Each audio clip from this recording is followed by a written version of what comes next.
Assalamualaikum warahmatullahi wabarakatuh. Alhamdulillahirabbil alamin. Assalatu wassalamu ala asyrafil anbiya'i wal mursalin sayyidina wa maulana Muhammadin wa ala alihi wasallam ajma'in. Amma ba'd.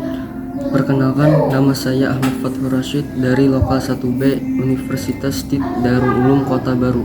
Di sini saya akan menjelaskan terkait materi pengantar filsafat dosen pengampu Ibu Iza Syahroni SPD MA yang berjudul Estetika Indonesia Klasik. Estetika periodik klasik dapat diidentifikasi dalam berbagai budaya dan periode waktu. Tetapi secara umum kita dapat merujuk pada perkembangannya dalam konteks sejarah barat. Periode klasik Yunani, terutama abad ke-5 hingga ke-4 Masehi, sering dianggap sebagai tonggak utama dalam pembentukan estetika klasik. Pentingnya periode klasik Yunani, terutama dalam seni, filsafat, dan arsitektur, telah memberikan landasan bagi prinsip-prinsip estetika klasik. Puncaknya mencakup karya-karya seniman dan filsuf seperti Phidias, Praxiteles, Plato, dan Aristoteles. Namun perlu dicatat bahwa prinsip-prinsip estetika klasik tidak terbatas pada satu periode atau budaya tertentu. Mereka dapat diidentifikasikan dalam berbagai konteks sejarah dan budaya, termasuk periode Romawi, Renaissance Eropa, dan neoklasisme pada abad ke-18. Sebagai hasilnya, konsep estetika klasik memiliki sejarah perkembangan yang panjang dan multifaset. B. Estetika Indonesia pada periode klasik Hindu-Buddha. 1. Masuknya Hindu-Buddha ke Nusantara. Dalam The History of Java 1817, Sir Thomas Stamford Raffles adalah orang yang membuat Indianisasi menjadi kajian yang banyak ditekuni oleh para peneliti barat. Indianisasi sendiri adalah terindiakannya budaya dan masyarakat, khususnya Jawa, di wilayah Nusantara dalam pandangan orang-orang barat. Ada beberapa teori tentang bagaimana masuknya Hindu dan Buddha ke Nusantara. Teori-teori tersebut dapat dikelompokkan ke dalam 3 teori, yakni 1. Bangsa Indonesia yang berlaku pasif dalam proses masuknya pengaruh kebudayaan India. 2. Bangsa Indonesia yang berlaku aktif. Dan 3. Bangsa Indonesia dan India yang berlaku aktif. Menariknya, dari derasnya pengaruh India di atas, menurut Osborne 2016, sistem kasta dalam ajaran Hindu India tidak pernah secara utuh di Nusantara. 2. Estetika dalam pandangan Hindu.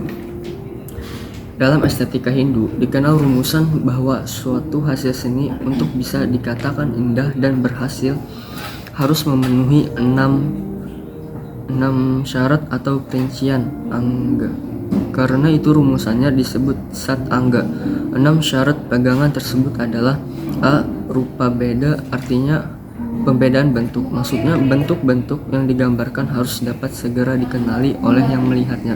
Harus dapat dikenali karakteristiknya yang berbeda antara satu dengan yang lainnya. B. Sadriasa, artinya kesamaan dalam penglihatan. Maksudnya bentuk-bentuk yang digambarkan harus sesuai dengan ide yang dikandung di dalamnya. C. Pramana, artinya sesuai dengan ukuran yang tepat. Di samping berhubungan dengan ukuran, prinsip pramana juga menuntut dipakainya pola-pola bentuk yang tepat dalam penggambaran. Dalam hal ini menggunakan pola bentuk yang sudah ditetapkan. Yang keempat atau D. Wanika Bangga, yaitu penguraian dan pembikinan warna, berhubungan dengan perihal lambang-lambang warna. E. Bawa, yaitu dapat diartikan sebagai suasana dan sekaligus pancaran rasa. F. Lawanya, berarti keindahan daya pesona, wibawa atau greget. Seni bukan hanya soal teknik atau keterampilan, tetapi ekspresi yang memberikan wibawa transendental. Dengan kehadiran lawanya, suatu hasil seni akan menimbulkan kesan yang dalam pada penikmat, bahkan bisa mempengaruhi batinnya. Memasuki estetika yang ketiga, yaitu estetika Hindu dalam perwujudan ornamen candi. Mengenai ketentuan relief atau ornamen pada candi, Bauch dalam Santiko 1995 menyebutkan bahwa dalam kitab Manasara, salah satu kitab tentang arsitektur, tidak ada ketentuan tentang jenis relief apa yang seharusnya dipahatkan pada dinding bangunan suci. Hanya disebutkan bahwa kulit dapat diberi hiasan agar terlihat lebih indah. Akan tetapi, apa yang diwujudkan sebagai ragam hias candi tetap berkaitan dengan simbol-simbol yang mewakili gambaran gunung Buana, Meru atau Kailasa, agar dewa sudi singgah pada bangunan tersebut. Jenis relief yang menghiasi dinding-dinding candi secara umum menurut Jordan adalah relief ikonik, relief dekoratif, dan relief naratif yang beragam jenis serta bentuk perwujudannya.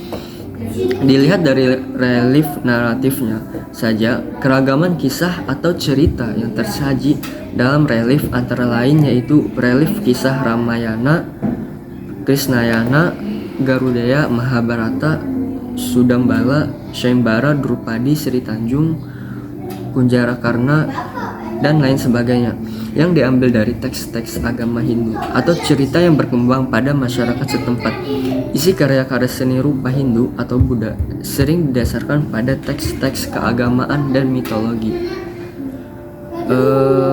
Mungkin sekian dari saya. Salah hilaf mohon maaf.